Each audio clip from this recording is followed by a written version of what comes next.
நபி ஸல்லல்லாஹு அலைஹி வஸல்லம் அவங்க சொல்லியிருக்காங்க, நீங்கள் நிக்கா செய்வதாக இருந்தால், அதாவது மணமுடிப்பதாக இருந்தால், மனமுவந்து அந்த மணப்பெண்ணுக்கு மகரை கொடுத்து விடுங்கள், மகரை கொடுத்து மணமுடியுங்கள்னு இஸ்லாம் சொல்லுது. அப்போ அல்லாஹும் அல்லாஹ்வுடைய ரசூல் ஸல்லல்லாஹு அலைஹி வஸல்லமும் நமக்கு இஸ்லாமியர்களுக்கு, முஃமின்களுக்கு, இறை நம்பிக்கையாளர்களுக்கு தெளிவா சொல்லியிருக்காங்க, நீங்க என்ன பண்ணுங்க, மணப்பெண்ணுக்கு மகர் தொகையை கொடுத்து நீங்க தான் என்ன பண்ணும், அவங்களுக்கு அந்த பணத்தை கொடுக்கணும், அல்லது செல்வத்தை கொடுக்கணும், நகையை கொடுக்கணும். நீங்க தான் அந்த பெண்ணுக்கு, அந்த பெண் கேட்கக்கூடிய அளவிற்கான தொகையோ நகையோ மகன் தான் மணப்பெண்ணுக்கு கொடுத்து திருமணம் செய்ய வேண்டும். இதுதான் இஸ்லாமிய சட்டம்.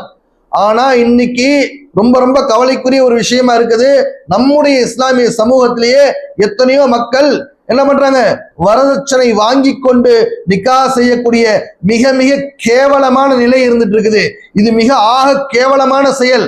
அல்லாஹ்வுக்கும் அல்லாஹ்வுடைய ரசூலுக்கும் கொஞ்சம் கூட பொறுக்காத செயல். இந்த செயலை செய்பவர்கள் ஆண் மகனே அல்லன்னு கூட சொல்லப்பட்டிருக்கு. அப்படி இருக்கும்போது இன்னைக்கு ஆண்கள், நான் கேட்கலைங்க, எங்க அம்மா கேட்கிறாங்க, எங்க வீட்டுல இருக்கவங்க கேட்கறாங்கன்னு சொல்றோமே, இது மகா தவறு. இது அந்த ஆணுடைய கையாளாக தரத்தை காட்டுது.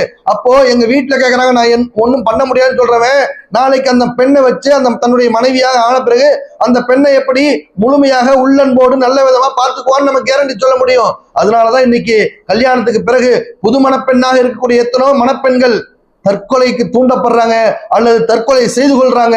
இது எவ்வளவு பெரிய மானக்கேடான ரொம்ப ரொம்ப ஈனத்தனமான செயல்ங்கிறத நாம உணரணும். இதன் காரணமாக பெண்ணினத்துக்கு எவ்வளவு பெரிய பாதிப்புங்கிறது ஆண்களும் உணரணும், பெண்களும் உணரணும்.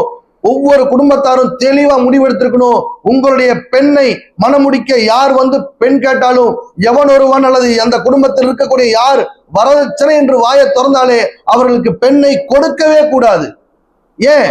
அல்லாஹ் நம்ம பெண்ணுக்கு நல்ல சாலிகான மணமகனை நிச்சயமா தந்தே தீருவான். நீங்க அல்லாஹ் மீது தவக்குல் வையுங்கள்.